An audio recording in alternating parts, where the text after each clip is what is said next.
주시는 말씀 우리가 함께 좀 듣기를 원합니다. 요즘 저희들이 계시록을 묵상하면서 소아시아 7교회를 계속 묵상해 오신 분들이 계실 겁니다. 오늘은 네 번째이죠. 첫 번째는 에베소였고 두 번째는 서머나, 그다음에 오늘 아침에 버가모까지, 그리고 이제 오늘 네 번째로 두아디라 교회에 주님이 보내신 편지를 우리가 나누게 되는데요. 7교회 가운데 가장 긴 편지가 7개, 이렇게 세 개 가운데 딱 두아디라가 교회가 딱 있는데요. 꼭지점을 찍듯 가장 긴 편지가 오늘 이 두아디라 교회에 전달이 됩니다. 이 편지는 누가 쓴 거예요? 요한계시록 1장 9절에 보면 요한이 예수를 증언한 일로 예수 복음을 전하다가 밤모섬에 유배됐을 때 주님의 날에 성령의 감동 중에 요한이 듣게 되죠. 나팔 소리 같은 음성을 듣게 되는데 뭐라고 말씀하시냐면 1장 11절에 보니까 주께서 요한에게 내가 보는 바를 두루마리에 써서 두아디아를 포함한 이미 살펴본 에베소, 서머나, 버가모 외에 사대, 빌라델비아, 라오디게아 교회까지 7교회에 그 기록한 두루마리를 보내라 라는 명령을 주님께로 받게 되어서 요한이 그 본바를 이렇게 적게 된 거죠. 그래서 지금까지 우리가 에베소, 서머나, 버가모의 편지를 보낸 걸 우리가 좀 보았고, 오늘 이제 그 네 번째 두아디라 교회인데요. 당시에 세 개의 교회가 오늘 이 본문에 나오는 이 소아시아의 7교회만 있지는 않았겠죠. 이 교회들은 그런데 하나님이 지정하신, 하나님이 친히 정하신 편지의 수신자들인데요. 이 교회들은 당시 2000여 년 전 그 당시 소아시아의 교회들의 분위기를 전하는 것을 넘어서 인류 종말까지 있게 될 모든 교회의 모형 같은 교회들입니다. 그래서 이 7교회에 보낸 편지들의 말미에 계속 반복되는 구절이 뭐냐면 귀 있는 자는 성령이 교회들에게 하시는 말씀을 들으라입니다. 이것은 여기서 귀 있는 자란 누구를 말하는 겁니까? 보편적인 대상이죠. 다 귀가 있잖아요. 그죠? 귀 있는 자는 이 편지를 들을 때 내게 주시는 말씀으로 받고 성령께서 내게 뭐라고 말씀하시는지를 들어라 이야기하시는 거죠. 그래서 이 말씀은요, 여러분 2000여 년 전 그때의 그 교회들에게만 주시는 말씀이 아니라 오늘 이 시대뿐 아니라 우리가 장차 미래에 우리가 오게 될 교회가 직면해야 될 여러 가지 보편적인 문제들을 이 교회들이 다 담고 있습니다. 지도를 보시면, 지도 한번 띄워주시겠어요? 보이십니까? 이게 소아시아 지역인데요. 서남 쪽에 있는 저 에베소, 맨 밑에 있는 에베소를 시작으로 위로 서머나, 버가모, 그 다음에 이제 두아디아로 넘어옵니다. 이렇게 U자가 거꾸로 되어 있는 방식으로 편지가 쭉 전해지는 거예요. 첫 배는 에베소, 서머나, 버가모, 이제 오늘 두아디라인데요.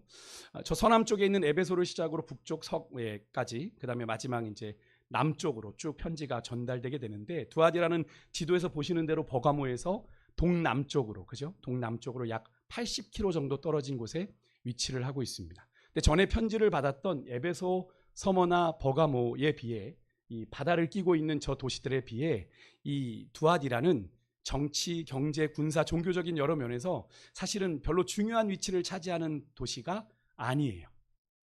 서머나는 여러분 아시겠지만 원래 소아시아의 수도가 버가모인데 버가모에서 수도가 에베소로 바뀔 정도로 에베소도 아주 중심 도시이고요. 서머나도 아주 부유했던 도시고요. 버가모도 마찬가지인데 이 두아디라는 이 세 개의 도시에 비해서는 상대적으로 내놓을 게 없어요. 이렇게 자랑할 게 별로 없습니다. 그런데 어쨌든 기록에 의하면 이 두아디라 교회는요, 80년부터 1922년까지 이곳에 기독교 공동체가 존재했던 도시라고 합니다. 상당히 복음의 명맥이 아주 오래까지 이어졌던 도시다라는 걸 우리가 알 수 있는데요. 고대 두아디라는 놋 가공 그리고 자색 옷감을 만드는 곳으로 유명했다고 합니다. 그래서 사도행전 16장 14절에 보면 빌립보 교회가 세워지는데 결정적인 역할을 했던 사람이 누구죠? 여인이죠. 자주장사 루디아. 루디아가 바로 이곳 출신이죠. 사도행전 16장 14절에 보면 두아디라시아에 있는 자색 옷감 장사로 루디아라는 사람이 있었다. 당시에 이 자주라고 하는 이거는 달팽이로부터 뽑아낸 어떤 물감으로 염색을 했기 때문에 너무 비쌌다고 합니다. 그래서 황제 정도 돼야 그 비싼 옷감을 입을 정도였다라고 하는데요. 이런 상업이 발달한 이 두아디라에서 제대로 경제 생활을 영위하려면 요즘도 협동조합 같은 그런 상인 조합이 있었는데 우리가 세계사 시간에 길드라는 걸 배웠잖아요. 상인 조직. 길드에 소속되어 있어야만 했습니다. 그러니까 두아디라엔 여러 이제 길드들이 존재했다고 얘기하는데 이 조합들이 이 길드들이 단순히 상업적으로 경제적으로만 모인 게 아니라 종교적인 색채가 강합니다. 그러니까 우리가 이제 뭐 우리들도 모이면 이렇게 고사를 드리는 것처럼 좀 그렇게 생각하시면 좀 이해가 쉽지 않을까. 그러니까 이 조합들이 이 상인 조합들이 모임을 가질 때마다 이 두아디아 씨를 관장하고 있는 신이 있었어요. 그 신이 아폴로 신이거든요. 이 아폴로 신에게 숭배하는 제사 의식을 거행을 한 겁니다. 그러니까 신전을 경제적으로 이 상인들이 후원해주고 또 신전에 있는 창기들과 음행을 즐기는 그런 제사를 했던 거죠. 빈번했다고 합니다. 그러니 상업 활동을 위해서 길드에 가입을 하면 이런 우상 숭배와 음행에 노출될 수밖에 없었기 때문에 이 두아디라 교회 성도들 입장에서는 어쨌든 상업적인 활동을 하려면 이 길드에 가입을 해야 매매도 가능하고 뭐 재료도 받고 이럴 수 있는 건데 여러 가지로 부담스러운 상황이 벌어지게 된 거죠. 이런 지역적인 배경에 존재했던 두아디라 교회에게 주님은 뭐라고 편지를 여러분 보내셨을까요? 먼저 앞에 있는 교회들과 마찬가지로 두아디라 교회에게 편지를 보내시는 주님이 이렇게 스스로를 소개하세요. 18절에 보면 그 눈이 불꽃 같고 그 발이 빛난 주석과 같은 하나님의 아들이 이르시되 이렇게 표현을 합니다. 여기 하나님의 아들이라는 표현은 요한계시록에서 유일하게 여기에만 나옵니다. 예수님을 하나님의 아들로 소개하는 건 딱 여기에만 나오는데 두아디라의 수호신으로 여겨졌던 아폴로가 당시에는 신의 아들이라고 불렸거든요. 그러니까 예수님께서 자신을 친히 내가 하나님의 아들이다 라고 얘기하시므로 야 너희들이 지금 섬긴다고 하는 그 아폴로가 신의 아들이 아니라 누가? 예수 그리스도가 진정한 하나님의 아들이심을 스스로 천명하신 거죠. 그러면서 동시에 예수님께서는 자신이 불꽃 같은 눈을 가진 존재이고 빛나는 주석 같은 발을 가진 분으로 스스로를 소개하는데 당시에 여러분 두아디라 이 지역의 주요 산업 중에 하나가 옷감도 있지만 주석, 이 쇠를 가공하는 그런 것을 그런 것이 이제 주요 사업이었는데 그것을 염두에 둔 표현이죠. 그러니까 예수님께서 자기를 이렇게 표현하셨을 때 최소한 두아디라 지역에 있는 교회와 성도들이 예수님이 이런 분이시구나라는 걸 쉽게 좀 이해할 수 있는 가장 적절한 표현으로 자신을 예수님께서 이 두아디라 교회 사람들에게 소개하신 겁니다. 그러니까 예수님에 대한 이 두 가지 표현이요. 불꽃 같은 눈, 빛나는 주석 같은 발을 가졌다라는 이 표현에서 이 불꽃 같은 눈은 뭘 상징할까요? 주님의 전능하심을 의미합니다. 다 아신다는 거죠. 불꽃 같은 눈으로 이렇게 바라보시면 우리가 이렇게 딱 스캔이 되는 거죠. 우리는 사람은 겉만 보지만 오늘 옷 잘 입었네 이렇게 생각하지만 주님은 우리의 내면 깊은 곳까지 감찰하시죠. 그러니까 교회와 성도들의 마음 깊은 곳까지 꿰뚫어 보시는 그분의 감찰하심을 의미합니다. 불꽃 같은 눈을 가지셨다. 그래서 오늘 본문 23절에도 이런 표현이 나와요. 예수님께서 이런 표현, 나는 사람의 뜻과 마음을 살피는 자다라는 표현을 하십니다. 여기서 근데 흥미로운 건 이제 우리말로 번역을 하니까 이제 뜻과 마음 이렇게 표현이 됐지만 이 뜻이라는 이 단어로 번역된 이 단어가 문자로 보면 헬라어 문자로 보면 콩팥이라는 뜻입니다. 콩팥. 근데 고대 그리스인들은 내장에는 감정이 있고 콩팥에는 우리의 뜻, 우리의 의도, 우리의 욕구가 들어있다라고 생각을 했습니다.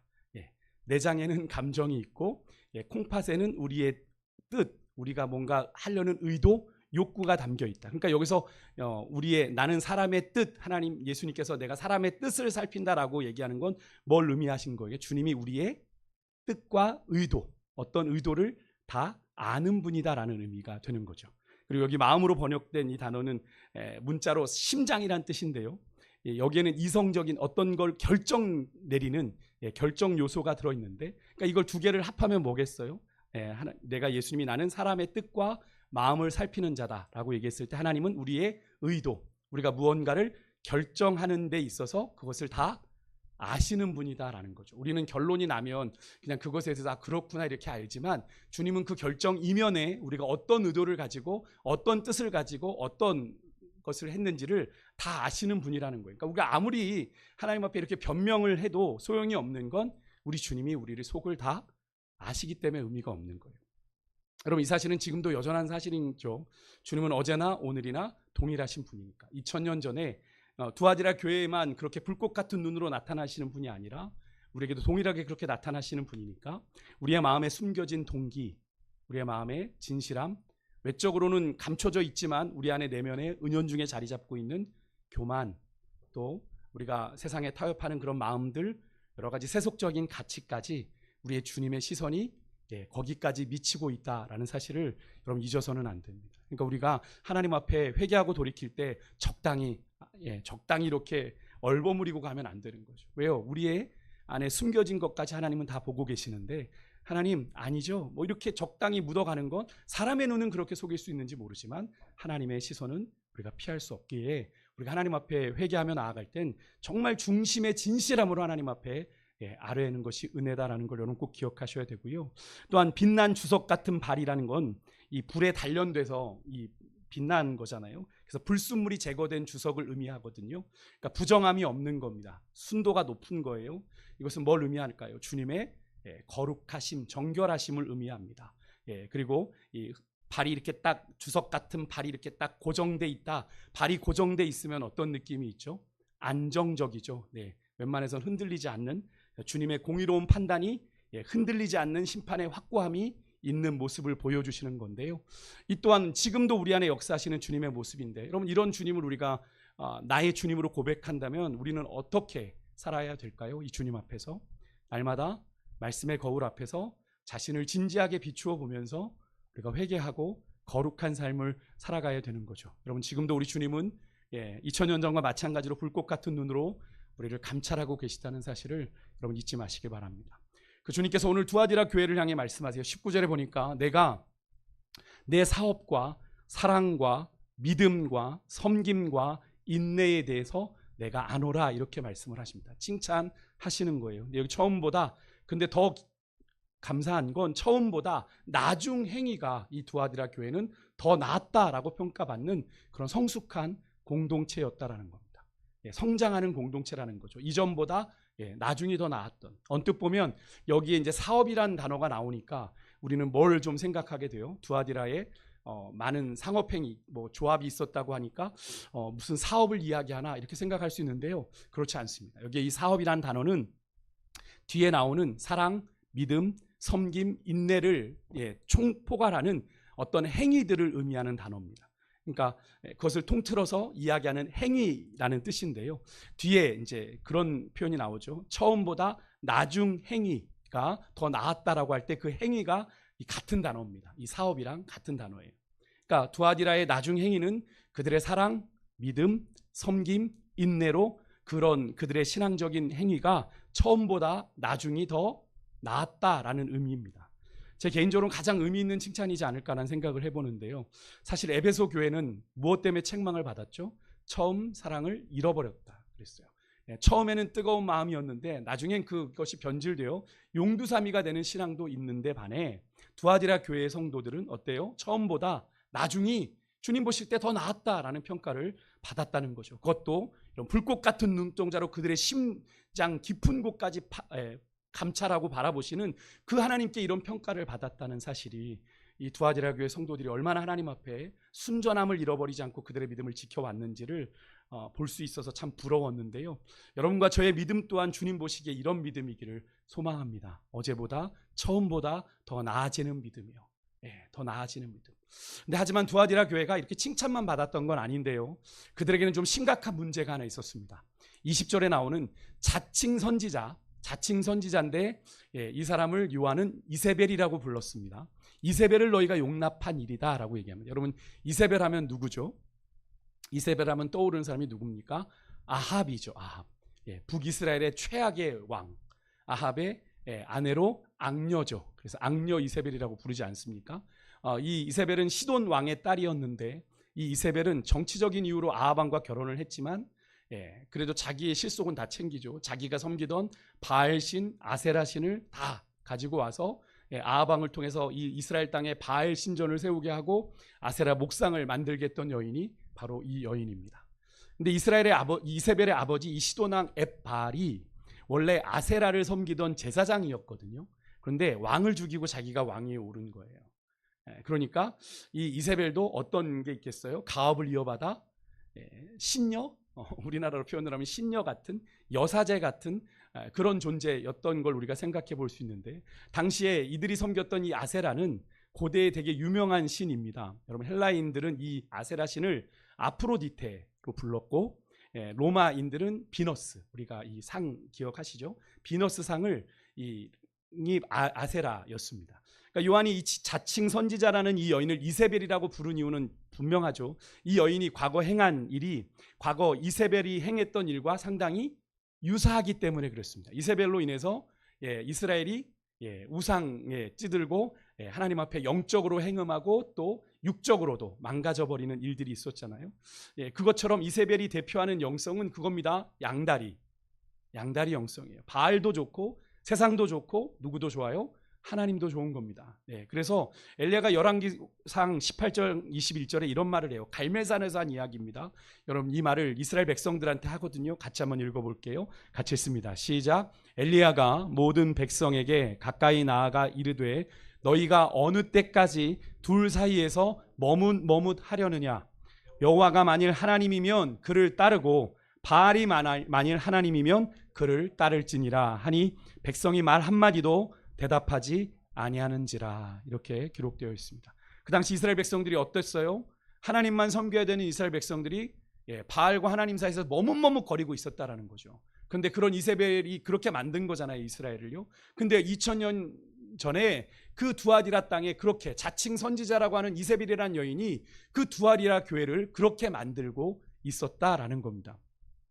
이 사실을 볼 때 이 두아디라 지역에 자칭 선지자라는 이 여인의 가르침은 당대에 아마 이런 것이었다라고 얘기합니다. 그리스 로마 사회의 상업적인 이익, 이것과 밀접하게 이 조합, 이 섬기는 이 아폴로를 섬기는 이 우상 제사, 이거 사업상 하는 건데 좀 할 수 있지 않겠어?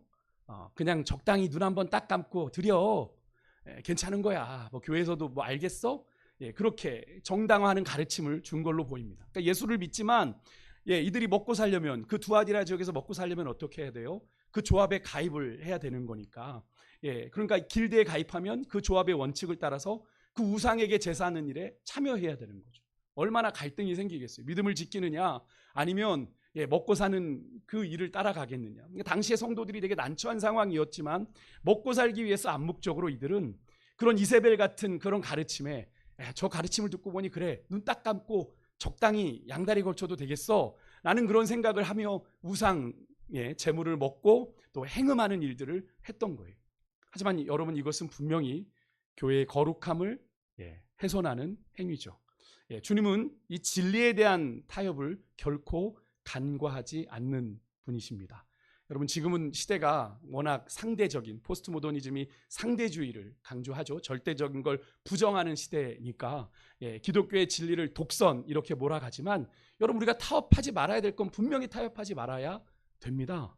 예수님이 내가 곧 길이요 진리요 생명이라고 얘기하는데 스스로 다른 종교에도 구원이 있다라고 얘기하는 신학자들이 있습니다. 심지어 이미 떠났지만 떠난 교황도 다른 종교에도 구원이 있다라고 얘기하는 일들이, 이런 시대적인 풍조에 따라 적당히 타협하는 거죠. 다른 종교에도 구원이 있다. 여러분, 그래서 지금까지 여러분, 근데 2000여 년 기독교 역사가 흘러오는 동안 여러분, 수많은 우리 믿음의 선진들이 왜 생명 걸고 복음을 지켰을까요? 진리가 하나니까. 그렇지 않습니까? 그들도 타협했다면 그렇게 죽을 이유가 없었을 거 아닙니까? 타협할 수 없었기에 그들이 생명을 놓고 그 진리를 사수했던 것 아니겠어요? 그런데 이 두아디라 교회가 그렇게 진리에 대해서 타협을 했던 겁니다. 당장 생존이 걸렸으니까. 그죠? 그 지역에서 살려면, 내가 상업 행위를 하려면, 무언가를 하려면 내가 그 길드에 가입되지 않으면 안 되니까 그런 선택을 한 거예요. 여러분, 과연 여러분이 그 시대에 사셨다면 어떻게 하셨을 것 같으세요? 여러분, 어떻게 하셨을까요? 나는 죽더라도 그렇게 못합니다 라고 얘기하실 분들이 몇이나 될까요? 여러분들, 오늘날에도요, 세상 끊임없이 우리 교회와 성도들에게 정말 이 모양 저 모양으로 기독교 진리를 흔들며, 아까도 말씀드린 독선, 너무 그렇게 독단이라고 몰아가며 끊임없이 우리의 신앙을 흔들어요. 타협을 종용합니다. 종교 간 대화를 해야 되고 종교 간 화합을 이루어야 된다라고 교묘하게 이끌어 갑니다. 하지만 여러분, 우리 교회와 성도들은 고난 중에도 진리를 지키고 진리를 드러내기를 선택해야 되고요. 그러한 자들이 오늘 본문의 26절에 보면 이기는 자가 된다라고 성경은 이야기하고 있습니다. 여러분 끝으로 예수님께서는 24절에 이 교훈을 받지 아니하고 두아디라에 남은 자들이 있다라고 얘기를 해요. 남은 자들. 이 남은 자들이란 이세벨의 유혹에, 그 자칭 선지자인 이세벨의 유혹에 넘어가지 않은 자들인데요. 그들은 사탄의 깊은 것이 무엇인지 모르지만 믿음을 타협하지 않은 자들입니다. 아마도 당시에 이세벨과 그 추종자들은 자칭 선지자라고 했으니까 그들이 되게 영적인 큰 비밀을 아는 것처럼, 신천지나 뭐 이런 데 가면 그러잖아요. 자기들만 성경의 비밀을 다 푸는 것처럼 얘기해서 미혹하는 것처럼, 이들 또한 영적인 깊은 비밀을 아는 것이냐, 앞에 20절에도 나온 것처럼, 야, 우상에게 바쳐진 재물 먹는 거, 야, 영적으로 아무 문제 없어, 그렇게 가르쳤을 것이고, 더 나아가 야, 우상도 사실 아무것도 아니야, 뭐 여기 없는 데가 어디 있어, 이 신전에서 적당히 그렇게 해도 괜찮아. 그 수상을 섬기는, 이방 종교 의식을 행하는 것, 예수님을 따르는 것 중에 어떤 것 하나를 선택하기보단 그냥 양쪽 다 포용하고, 그렇게 품는 것이 더 영적으로 성숙하고 나이스한 모습 아니야? 여러분, 이런 이야기 요즘도 뭐 일례이지만 술 담배 같은 걸로 그렇게 우리에게 이야기하죠. 야, 내가 아는 누구도 술 먹어. 야, 안수 집사인데 술 먹더라. 야, 근데 너 뭐 이렇게 유난 떨고 안 먹어? 그렇게 이야기하는 거죠. 똑같은 이야기 아닙니까? 야, 그게 쿨한 신앙 아니야? 야, 그게 뭐 정말 멋진 신앙인 아니야? 라고 이야기합니다. 야, 그렇게 좀 유도리가 있어야지, 신앙이 너무 꽉 막히면 안 돼. 그런 이야기들을 통해서 우리에게 신앙을 계속적으로 타협하도록 요구하는 거죠. 근데 먹고 나면 어떻게 합니까? 뒤에서 그래, 내가 저럴 줄 알았어 라는 이야기를 하는 게 세상입니다. 제가 그런 경험을 저는 실제로 해봤습니다. 제가 초등학교 동창회 한번 처음 나갔다가, 제가 받은 거죠. 제가 신학생인데, 근데 제가 조금 방황하던 시기여서 그 마음이 흔들렸던 까닭에 그걸 받았습니다. 처음에는 야, 역시 신학생인데 멋있다, 야, 넌 역시 멋진 신학생이, 앞에서 그러더니 나중에 뒤로 얘기가 들려와요. 야, 신학생인데 제가 저거 가짜가야, 짜가, 가짜, 이런 얘기가 다른 친구들을 통해서 들려오는 거죠. 제가 그 이후로는 초등학교 동창회를 나가지 않았습니다. 네, 뒤통수 맞은 느낌이었어요. 그런 겁니다. 세상은 우리에게 타협을 종용해요. 그렇게 그것이 멋있는 것처럼 이야기하는 거죠. 여러분, 그렇게 포용하고 또 품는 것이 영적으로 더 고상하고 더 성숙한 모습이라고 가르치는 겁니다. 그런 게 더 좋은 것 아니냐? 근데 여러분, 주님 보실 땐 그것은 엄연한 사탄의 속임수이고요. 그들이 영적으로 깊은 것이라고 부른 것에 빗대어 예수님께서는 그들의 속임수를 사탄의 깊은 것이라고 표현한 겁니다. 그런 교묘한 사탄의 속임수에 아직 타협하지 않은 사람들이 두아디라 교회에는 있었어요. 남은 자들이, 믿음을 타협하지 않은 자들. 과거 엘리야 시대에도 엘리야는 주님 나밖에 남지 않았습니다 얘기했지만, 엘리야에게 하나님이 뭐라고 말씀하셨어요? 아직 바알에게 무릎 꿇지 않은, 절하지 않은 7천을 내가 남겨두었다 라고 엘리야에게 말씀하셨던 것처럼, 두아디라 교회도 다 그렇게 타협했던 것이 아니라는 거예요. 그렇게 믿음을 타협하지 아니하고 끝까지 견뎌냈던 자들이 있었는데요. 예수님께서는 그렇게 힘겹게 버티고 남아있는 두아디라의 남은 자들을 향해서 그들에게 더 많은 짐을 지우려 하기보단 너희들이 이미 지금까지 지켜온 그 믿음의 그것을 온전히 굳게 붙잡아라, 이렇게 권면을 하십니다. 지금까지 잘 견뎌왔어, 조금 더 굳게 그것을 붙잡아라. 19절에 보세요. 그들이 이미 그들의 행위로 증명한 그들의 사랑, 그들의 믿음, 또 섬김, 인내를 더욱 굳게 붙잡아 너희들이 성숙해져가는 사람들이 되라, 주님이 당부하세요. 그렇게 여러분, 주를 향한 믿음을 지키는, 이기는 자들에게는 주님이 어떤 약속을 주십니까? 만국을 다스리는 권세를 주시겠다라고 약속합니다.